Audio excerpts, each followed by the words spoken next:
मैं आपको बताऊं, ये पातालेश्वर महादेव जो है ये समाज की जगह है। ये विद्वान व्यक्ति, हमारे तपस्वी व्यक्ति श्री रविशंकर गगुभाई त्रिवेदी की मूल और खुद की व्यक्तिगत बनाई हुई संस्था है, जिनका रजिस्टर उन्होंने ट्रस्ट डीड बनाया 1950 में। 1950 में ट्रस्ट बनाया, उससे पूर्व ये पातालेश्वर महादेव स्वयंभू स्थापित है पहले से।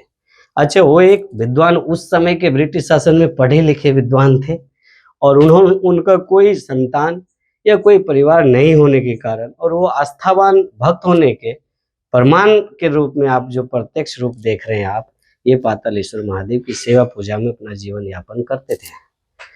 ट्रस्ट पातालेश्वर बनाने के बाद उन्होंने साफ साफ ट्रस्ट में जाहिर किया कि मेरा कोई भी संतान नहीं है, मेरा कोई परिवार नहीं है, मेरा कोई संपत्ति वारिसदार से नहीं आया है, स्वयं की मेरी व्यक्तिगत संपत्ति है। रेवेन्यू रिकॉर्ड, ये जो सर्वे नंबर आज के डेट में आप देख रहे हैं, ये पूर्व समय में नहीं था।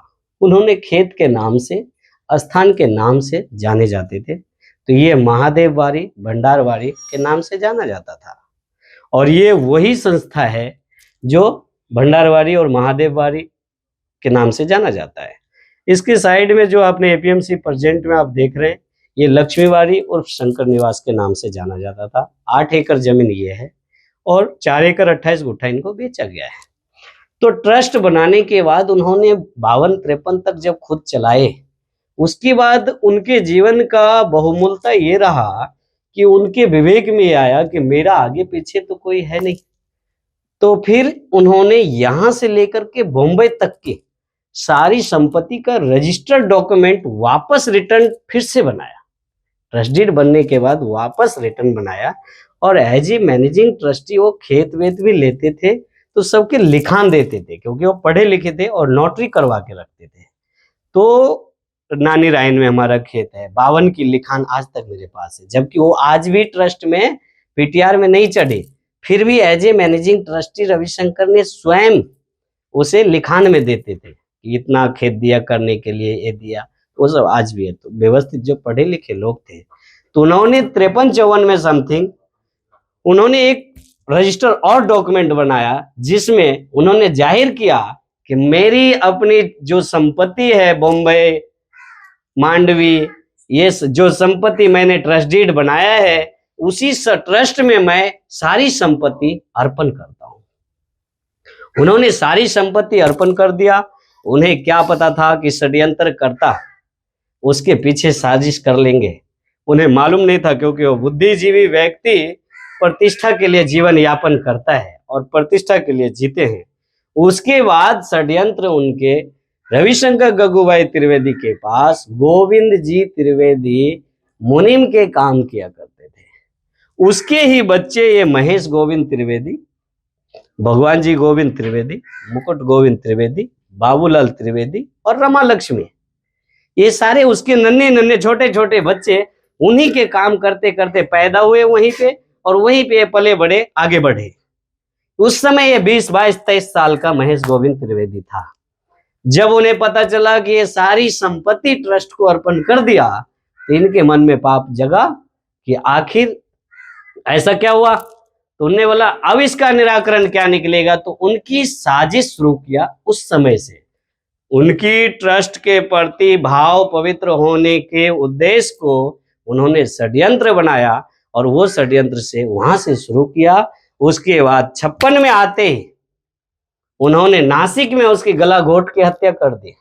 यदि आप मानते हैं कि परमात्मा है, तो मैं सच और महादेव के साक्षी में कहना चाहूंगा कि महादेव ने स्वयं अंतरात्मा में चेतन भूत ये सारा रूप निराकार इस दुनिया में उन्होंने अपना साकार, ये सारा दुनिया षड्यंत्र हमारे को विवेक से ध्यान कराया होगा।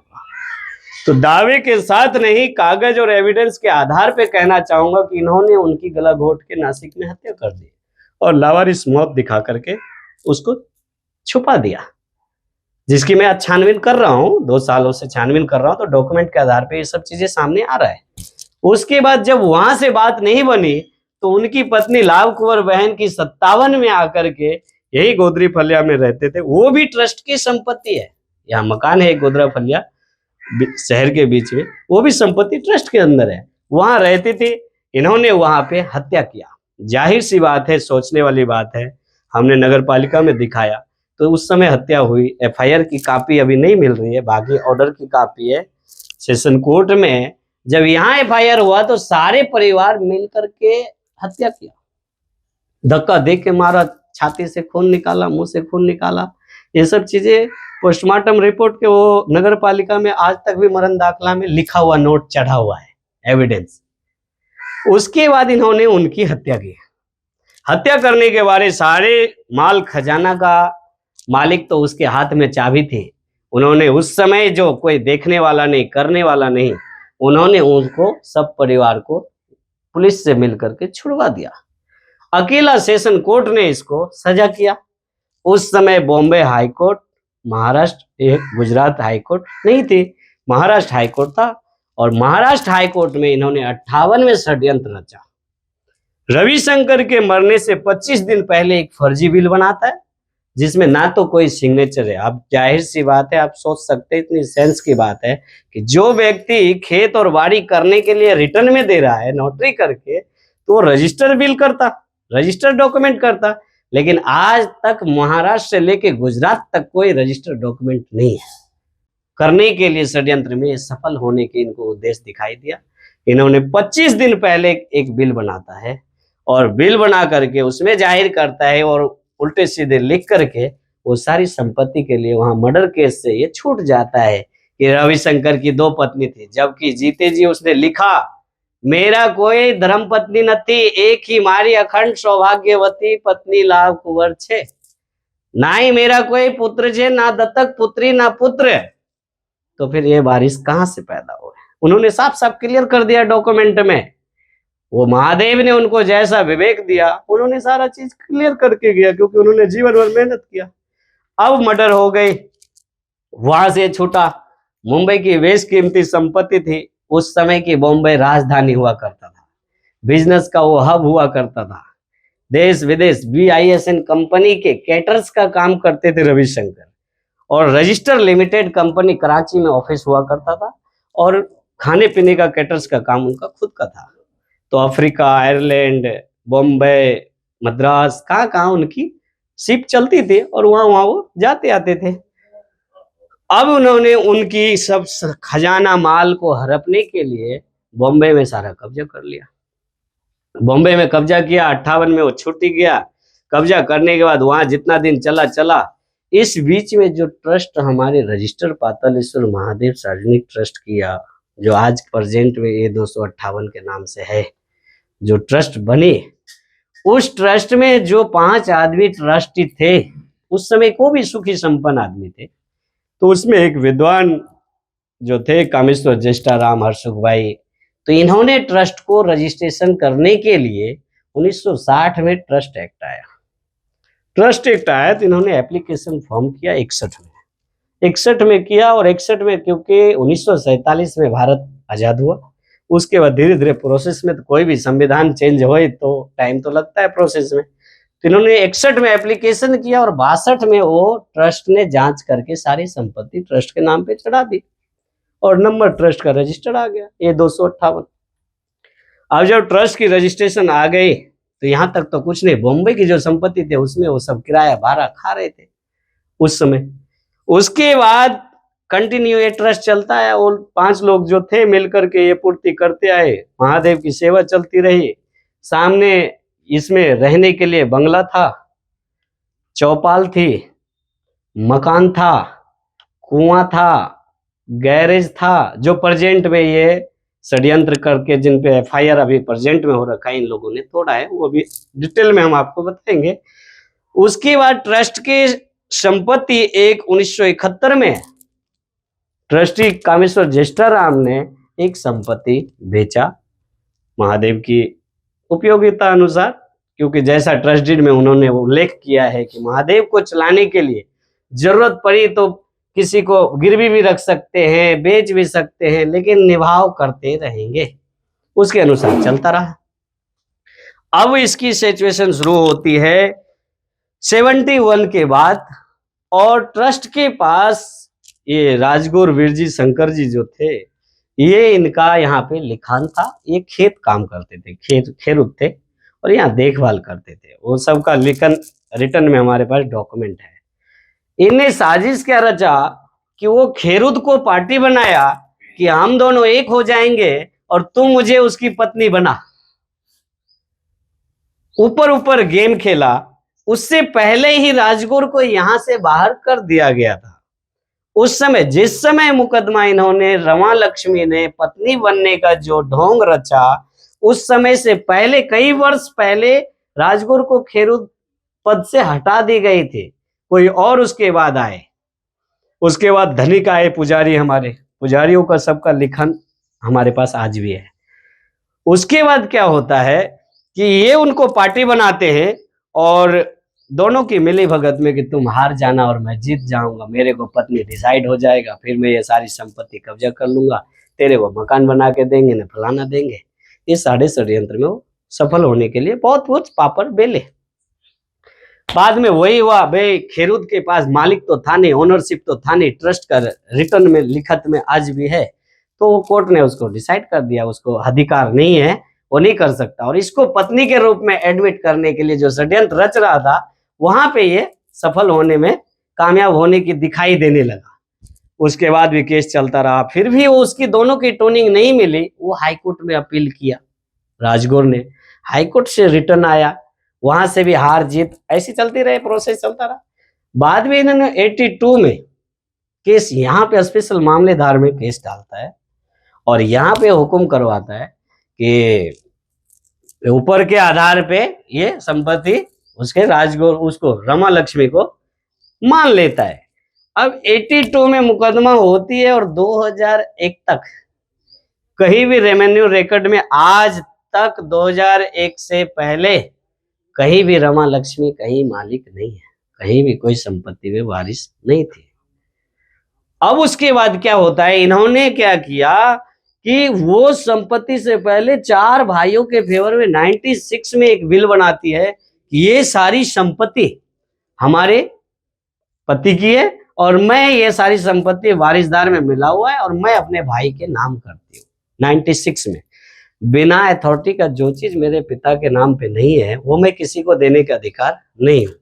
फर्स्ट 420 वहां से शुरू हुआ। षड्यंत्र शुरू से ही चल रही है, इनकी गेम तो पूरी शुरू से चला षड्यंत्र। पर वहां पे ओपन हुआ पर्दा कि बिना मालिक के ही उसने फर्जी रजिस्टर्ड बिल बनाई, मांडवी में रजिस्टर किया।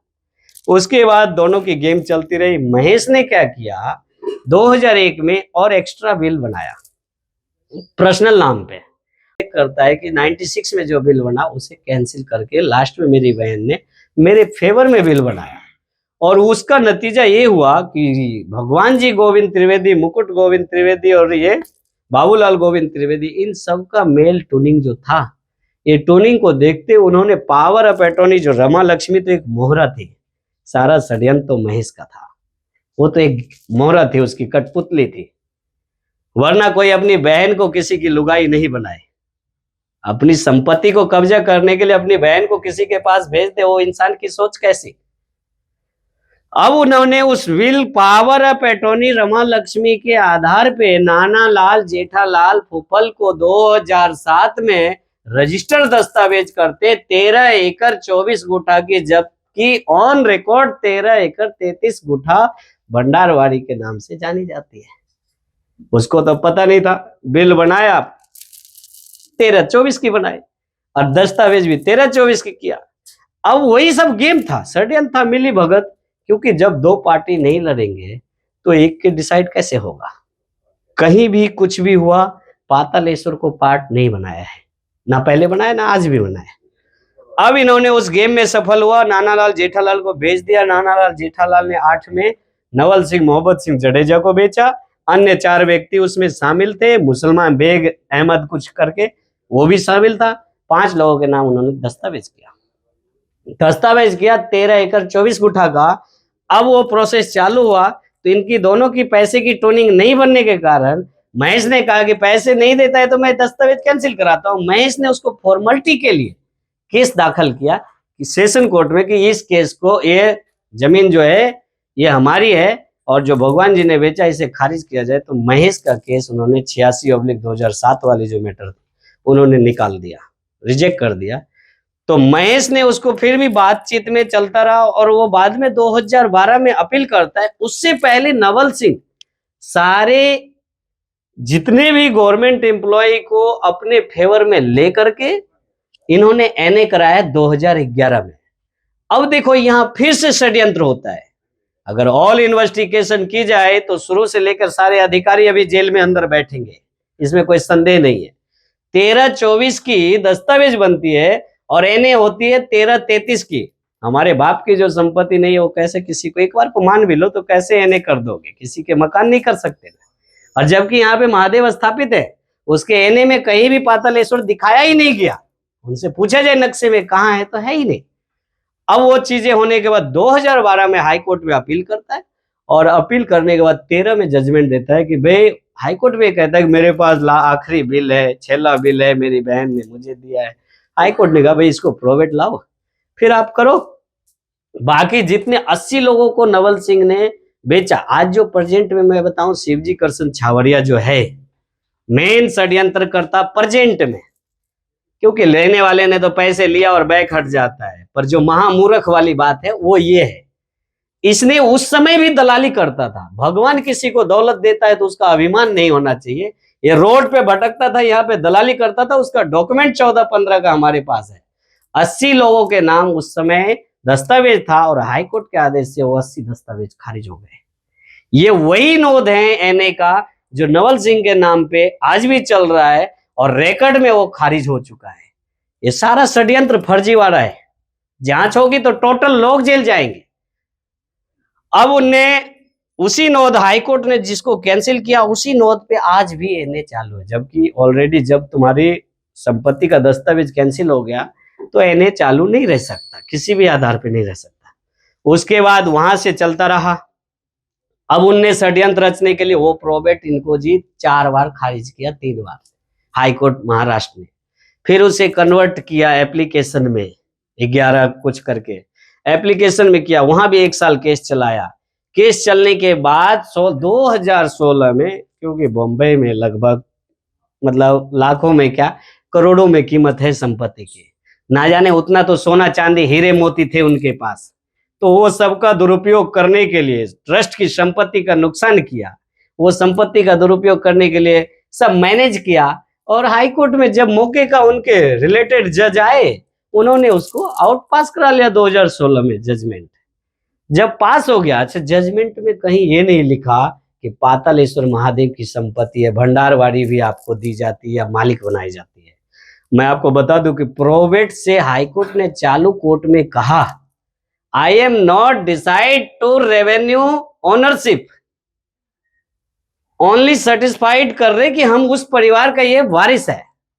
हाईकोर्ट ने चालू कोर्ट में कहा अगर ये सब मैटर है तो ये फ्रॉड एफआईआर कराओ या सिविल में जाओ, ओनरशिप वो साबित करेगा, मैं नहीं करूंगा। वो प्रोवेट के आधार पे इन्होंने क्या किया, सबको मैनेज किया और प्रोवेट के आधार पे इन्होंने वारिसदार में भगवान जी जो सामने लड़ रहे थे, भगवान जी गोविंद त्रिवेदी, नवल सिंह, बताओ हम अपने माँ बाप के हैं संतान तो हमारा नाम तो डाल सकता है, पर गांव का नाम वारिसदार में कैसे डाल सकता है? इन्होंने जो पहले पैसा इन्वेस्ट किया था उन लोगों को भी वारिस बना लिया। महेश, इनको मालूम था कि मैं खेरुद नहीं हूं, इसलिए इन्होंने षड्यंत्र रचा कि खेरुद नहीं हूं तो ये संपत्ति मेरे नाम पे नहीं आ सकता, इसलिए नवल सिंह के नाम पे इन्हें चालू रखा। ये सारा गेम बनाया, षड्यंत्र रचा, उसमें ये कामयाब खैर अब आगे नहीं होंगे, अभी तक हो रहे थे। अब उन्होंने षड्यंत्र में कामयाब हुआ, वारिसदार सारे भगवान जी की लड़की अपना सब जो भी था सबके नाम डाला, पूरे गांव का। वहां तो छोड़ो मुसलमान का भी नाम डाला, जैसे उसकी माँ ने उसे पैदा किया उसका भी नाम डाला। नाम डालने के बाद वारिस बना दिया। वारिस बनाने के बाद मामला हुआ कि अब ये प्रॉपर्टी बेची जाए। जिसकी सोच घटिया हो उसकी उन्नति कभी निश्चित नहीं होती और वो बैकफुट पे ही आता है, क्योंकि घटिया समाज के लिए उन्होंने जिसने दान दिया। 2022 में एक पावर ऑफ अटॉर्नी बनाता है अभिषेक महेश त्रिवेदी के नाम। अभिषेक महेश त्रिवेदी के नाम पे पावर ऑफ अटॉर्नी बनाता है और ये संपत्ति ये शिवजी करसन छावरिया, अभय कुमार मलय कुमार, अनिल मित्तल शाह, अमृतबेन कार्तिनाथ रावरिया और निखिल चतुर्भुज दामानी, ये 5-6 लोगों के नाम रजिस्ट्री करते हैं। 100 रुपए की चीज है। ध्यान देना, ये वही शिवजी करसन छाबरिया है जिन्होंने 2015 में यहाँ दलाली करता था, इस प्रॉपर्टी में ही बेचता था, पब्लिक को बेवकूफ बनाया पहले, जिन्होंने वही सामने फिर प्रेजेंट में आया। तो इन्होंने सब मिलकर के रजिस्ट्री कराया। किसी को आज तक जितनी आपने हिस्ट्री देख सुन रहे हो, मौके पे कोई नहीं आया। ग्राउंड पे पातालेश्वर महादेव ट्रस्ट है आज तक। अब इन्होंने 2022 में रजिस्ट्री करते तो ये हसमुख भाई पटेल करके गैरेज वाले थे, वो मर गए शायद, अभी कुछ दिन पहले मर गए। तो उन्होंने गुरुजी को बार बार बोलते थे, गुरुजी मैं 10 लाख रुपए देता हूँ, आप महादेव का निर्माण शुरू करो और इसका भव्य निर्माण करते। थोड़ा शिवलिंग खंडित हो रहा है, तो हमारे गुरुजी ने उनको कहा कि तू जो करना चाहे कर ले, मैं आऊंगा तो कर लेना। दिसंबर माह में हम यहाँ आए। हमारी एंट्री कैसे होती है? दिसंबर माह में आए, उसको परमिशन दे रखा था। यहाँ पे सब परिवार मिल करके, भगत जगत और भी लोग आकर के पुनर्इनका जीवन उद्धार किए महादेव का। उसके बाद नगर पालिका बुलाए, रास्ता साफ कराए। उसके बाद भी 10 जगह हमारे गुरुजी की संस्था है। वृंदावन है, हरिद्वार है, हरिद्वार में 5 आश्रम है, दिल्ली में है, ISBT में है, ब्रज घाट में है, गंगानगर में प्रेजेंट में बन रहा है। तो अगर हमारे पास तो सारा युक्ति मुक्ति भक्त परिवार ही है, ये समाज हमारा परिवार है और समाज के लिए हम जीवन यापन कर रहे हैं। तो धर्म के कार्य के लिए कर रहे हैं, इसलिए समाज हमारे साथ खड़ा है। अब उसको लेकर के यहाँ पे चर्च हुआ और फिर हम हरिद्वार चले गए। उसके बाद इन्होंने चोरी किया, शिवजी करसन छाबरिया, इनमें जो FIR हो रखी है, प्रेजेंट में पुलिस में FIR है। इन लोगों ने षड्यंत्र रचा, हमारे पुजारी था, इसको बहका दिया। भाई हर किसी की अपनी उमंगे हैं, हर किसी अपने मस्ती में रहता है, इनको डाइवर्ट किया। ले तू क्या है, दारू का बोतल ले जा, 3-4 दिन के लिए गायब। इनने तो खेल कर दिया और यहाँ पे सारा चोरी कराया। किसी ने मौके पे बताया नहीं, बाद में पता चला किसी अन्य आदमी से, तो हम वहां से भागे भागे आए, पुलिस को एप्लीकेशन दिया। मालूम पड़ा जो पटेल ने स्वयं अपने मुंह से स्वीकार किया कि यहाँ एक चौहान था PI, जो मौके पे ग्राउंड पे रोका, होने वाला मेरा तो 10 लाख रुपए मैंने उसे दिया और चौहान ने कहा कि ये सिविल मैटर है, FIR दर्ज नहीं होगा। उल्टा हमारे गुरुजी महामंडलेश्वर पद पे स्थापित है, उनको इन्होंने बदतमीजी किया और बाहर कर दिया जैसे कि कुछ हो ही नहीं। और उनको बाहर निकाला तो हमने SP के पास गया। मैं शासन प्रशासन का भी धन्यवाद करूंगा जिन्होंने ये सत्य को बाहर लाने के लिए हमारे को साथ दिया है। और उन्होंने उसकी इन्वेस्टिगेशन, जब विकास सहाय DGP के पास से इंफॉर्मेशन आया, तब उसकी इन्वेस्टिगेशन दोबारा जांच हुई और 2 महीने बाद, 2.5 महीने बाद सारे इंक्वायरी ट्रस्ट से करने के, कमिश्नर से रिटर्न लेने के, सब एडवाइस लेने के बाद DYSP ने ऑर्डर किया। फिर SP ने ऑर्डर कर दिया, बागड़िया साहब थे, उन्होंने FIR दर्ज किया और ये DD सिम्पी FIR को आगे बढ़ाए। जांच इन्वेस्टिगेशन बढ़िया चल रही थी। इन लोगों को रुक गया, सब चीज, कुछ नहीं हुआ। यहाँ पे कुछ भी नहीं था, ये जो मकान आप देख रहे हैं अभी प्रेजेंट में, कुछ भी नहीं था 22 तक। उसके बाद पता चला धीरे धीरे, जब इनकी कूटनीति कि मेरे पास तो रजिस्ट्री है, पता है, ये है, वो है। फिर हमने छानबीन शुरू किया तो मालूम पड़ा ये तो फर्जी बिल बने हैं, ये हुआ है, वो हुआ है। सारे डॉक्यूमेंट को कलेक्ट किया धीरे धीरे, पुलिस को हमने सहायता दी। और उस समय पुलिस के लिए हमने प्रोटेक्शन एप्लीकेशन दिया कि ये संपत्ति कब्जा ना हो जाए, आप प्रोटेक्शन दो मुझे। पुलिस ने लेट प्रोटेक्शन का ऑर्डर किया। भाई ट्रस्ट के पास कोई अरबों रुपए तो पड़ी नहीं है, महादेव है, भगत जगत आते हैं तो हमारी दुनिया चलती है। हराम की कहीं कमाई है नहीं जो करप्शन को मैं आगे बढ़ाऊं, और वो मेरा उद्देश्य और लक्ष्य भी नहीं है। तो वो फीस हमने असमर्थ रहे भरने में, यहाँ नहीं भरे, बीच में हरिद्वार गए, दोबारा इन्होंने कब्जा किया, रातों रात किया। उसके बाद मालूम पड़ा कि इनने प्रोवेट लिया, तो प्रोवेट को कैंसिल कराने के लिए हमने बॉम्बे में FIR, इधर चलता रहा, एप्लीकेशन दिया, उधर हमने प्रोवेट कैंसिल के लिए चैलेंज किया। तो उन्होंने कहा कि भाई यहाँ परमिशन की जरूरत पड़ेगी पहले। लास्ट फाइनल हेयरिंग पे बोलते हैं सामने वाले के विद्वान अधिवक्ता कि ये प्रोवेट तो चलो कैंसिल मान लिया कि इनकी संपत्ति है ट्रस्ट की, पर ट्रस्ट की संपत्ति है तो कमिश्नर का परमिशन होना चाहिए 51 का, उसके बाद ये राइट होता है इनको। ये बात को लेकर के तो हमारे वकील ने कहा कि हमने परमिशन के लिए प्रोसेस किया हुआ है ज्वाइंट कमिश्नर राजकोट में। तो उन्होंने कहा कि जब ज्वाइंट कमिश्नर का ऑर्डर किया, जजमेंट पास किया, ज्वाइंट कमिश्नर का आपका ऑर्डर आ जाए लीगल, उसके बाद आप फ्रेश पिटीशन दाखिल करो, आपको वेन नहीं किया जाता है, सुप्रीम कोर्ट का जजमेंट है, हम केस को पेंडिंग नहीं रख सकते। और इतना बोल करके डिस्पोज कर दिया, खारिज कर दिया। खारिज करने के बाद वापस हमने परमिशन मिला। ये 70 लोग जो हैं, ये जो 70 लोग बने, इसकी भी बात बड़ी गहरी साजिश है। ये शिवजी कृष्ण छावरिया और ये 5 लोग जो थे, 6 लोग मिलकर के षड्यंत्र क्या रचा कि ट्रस्ट में, हमने तो ट्रस्टी शुरू से हैं, और दूसरी बात, मेरा गुरु का मैं इकलौता शिष्य हूँ, मैं इसका वारिस परंपरागत भी हूँ, संस्था की मैं वारिस परंपरागत हूँ, अकेला शिष्य हूँ। तो ये मेरा धर्म है कि मैं अपने धरोहर की रक्षा करूँ। तो मैं ट्रस्टी भी हूँ पातालेश्वर महादेव। ऐसी आदमी है, उतना कायदा कानून मालूम होता तो ये चोर डकैत थोड़ी अंदर आते। अब इन्होंने क्या किया, वहां चेंज रिपोर्ट हमने फाइल किया, वहां पे इन्होंने बांधा अर्जी दिया। ये निखिल चतुर्वेदी दामानी और ये शिवजी दोनों मिलकर के बांधा अर्जी दिया। क्यों? ताकि ये उधर उलझे रहेंगे, इधर प्रॉपर्टी ट्रांजैक्शन कर दिया। भोले भाले मांडवी के लोग जिन्होंने देश नहीं दुनिया नहीं देखा, बाहर सबके बच्चे रहते हैं, वहां से पैसे आते हैं तो इनके घर चलते हैं, डावेली खा के जिंदगी जी लेते हैं, इनको आगे का क्या पता।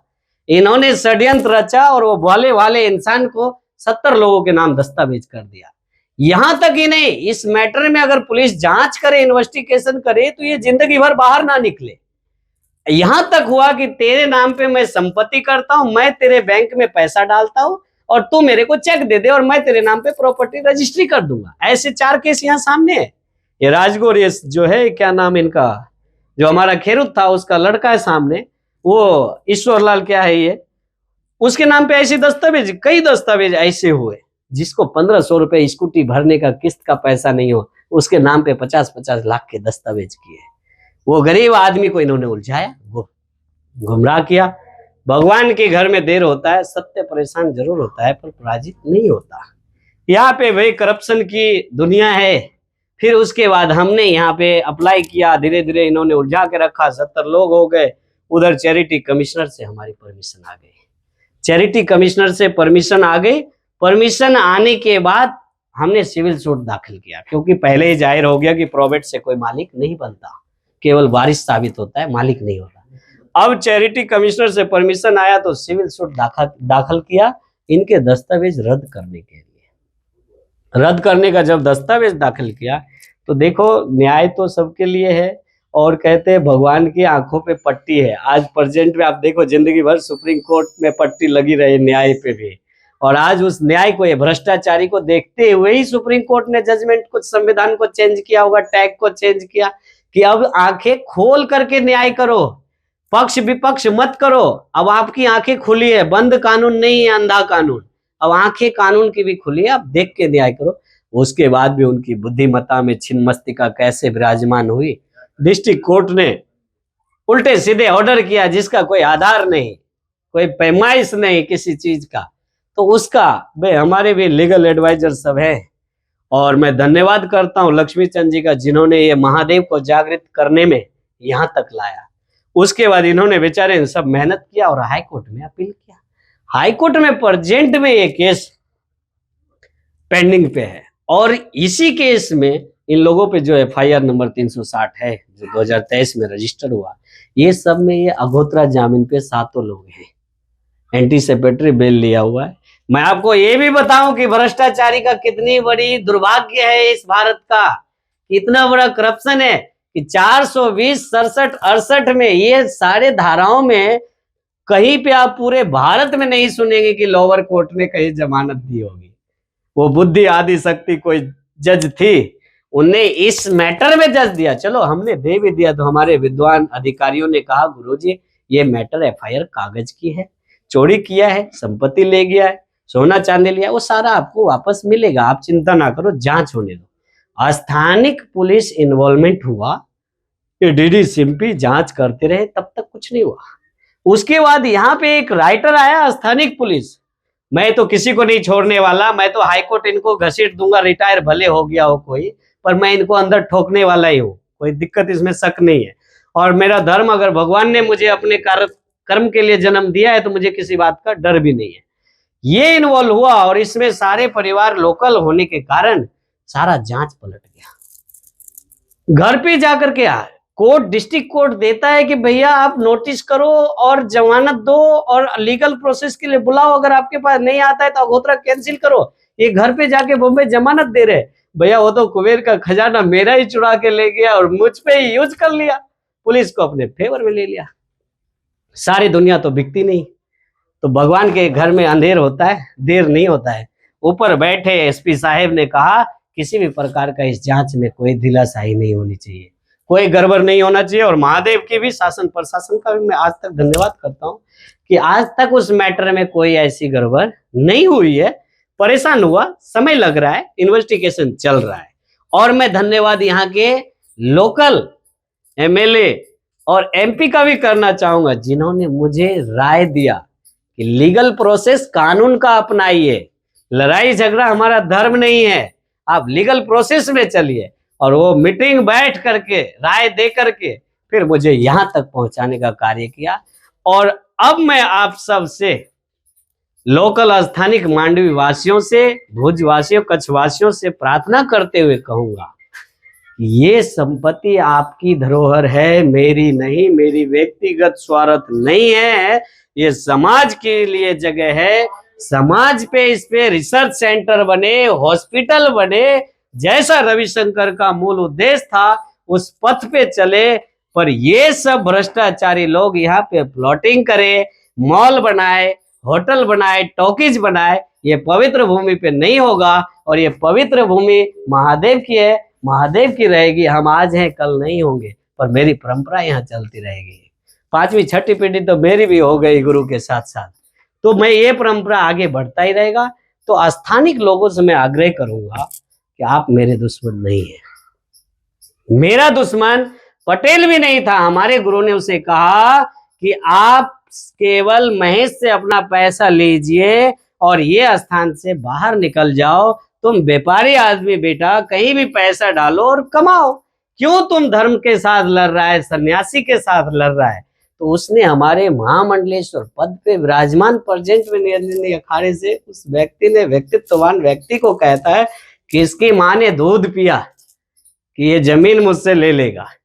तो अहंकार, तो भगवान कहते हैं ना, अहंकार किसी की नहीं रही, और कहते हैं संतोष चाहिए तो सारा सुख मिलता है। और लोकल स्थानिक लोगों से कहूंगा कि ये प्रॉपर्टी डिस्प्यूट चल रहा है, आप लोग किसी प्रकार का इसमें इन्वॉल्व ना हों, रजिस्ट्रियां ना कराएं, क्योंकि हम किसी को छोड़ने वाले नहीं हैं। और सारे मुद्दा को अगर पुलिस ने नहीं किया, और पुलिस ने नहीं की पूरी इन्वेस्टिगेशन, हमने 2 बार अर्जी दिया कि मुझे पुलिस पे विश्वास नहीं, आप इसको चेंज कर दो, किसी और ब्रांच को दे दो, सीबीआई को दे दो, एलसीबी को दे दो। पर लोकल इन्वॉल्वमेंट, आखिर कौन वह व्यक्ति है जो इन्वॉल्व होकर के हमारी प्रोसेस को रोक रहा है? ठीक है, कब तक रोकेगा? भगवान के घर में देर है, अंधेर नहीं है। हाई कोर्ट है, न्याय है, वो सबके लिए रहेगी, हमारे लिए भी है, आपके लिए भी है, और वो सबके लिए काम करेगा। तो मैं कहना चाहूंगा, जिस दिन खुलासा हो गया, पर्सनल एफआईआर हम उन लोगों पे करेंगे, चाहे वो एमपी हो, न एमएलए हो, या गुजरात का हो, या विदेश का हो, जो भी हो, उन लोग को भी नहीं छोड़ा जाएगा। और स्थानिक लोगों को दीपावली, धनतेरस, नूतन वर्ष की ढेर सारी शुभकामनाएं देते हुए और धन्यवाद करते हुए, और लक्ष्मी चंद जी एडवोकेट का भी, मैं एडवोकेट तो कम, हमारे महादेव के भक्त ज्यादा है, भगवान ने इनको सारा जीवन चिरंजीवी बनाए रखे, दीर्घायु दे। और सभी मांडवी वासियों, कच्छ वासियों को भी मैं नूतन वर्ष की शुभकामनाएं दूंगा। सबके लिए मंगल कामनाएं करते हुए ओम नमो नारायण, पातालेश्वर महादेव की जय हो। और आप सब इलेक्ट्रॉनिक मीडिया के लिए भी मैं कहना चाहूंगा कि आपके बीच में सनातन धर्म, चाहे वो मुस्लिम का हो, धर्म ईसाई का हो, क्रिश्चियन का हो, किसी का भी जमीन जगह हो, उसकी रक्षा करना आपका भी धर्म है। अंधे को अंधा बताना आपका कर्तव्य है। सत्य के साथ खड़ा होना आपका फर्ज है। आप अपनी निष्ठा और पवित्रता के साथ ये ध्यान दें। और सन्यासी आपका अपना परिवार है, उसकी आत्मरक्षा और स्वाभिमान के लिए आप अवश्य खड़े हो। आ ट्रस्टी प्रॉपर्टी माटे अमे charity commissioner Bhuj, charity commissioner Rajkot, high court Bombay, high court Ahmedabad, session court Bhuj तमाम जगह लड़ी लड़ीने अत्यारे हाईकोर्ट अमदावाद में पेन्डिंग है। ट्रस्टी प्रॉपर्टी है, वहाँ रविशंकर गगुभाईए जे ते वखते ट्रस्ट डीड बनावी गया है, त्यार पछी एमणे बख्शीश पर बनावी गया है, जेथी आ मैटर अत्यारे सब ज्युडिशियल चालू है। જો આ કેસ પાતાળેશ્વર મહાદેવ ના તરફી જશે તો આ જે આરોપીઓ છે એમને શું સજા થઈ શકે? એમાં તો 420, 467, 68 છે એ પ્રમાણે ન્યાય કોર્ટ સજા કરશે જે કાયદાની કલમો હેઠળ.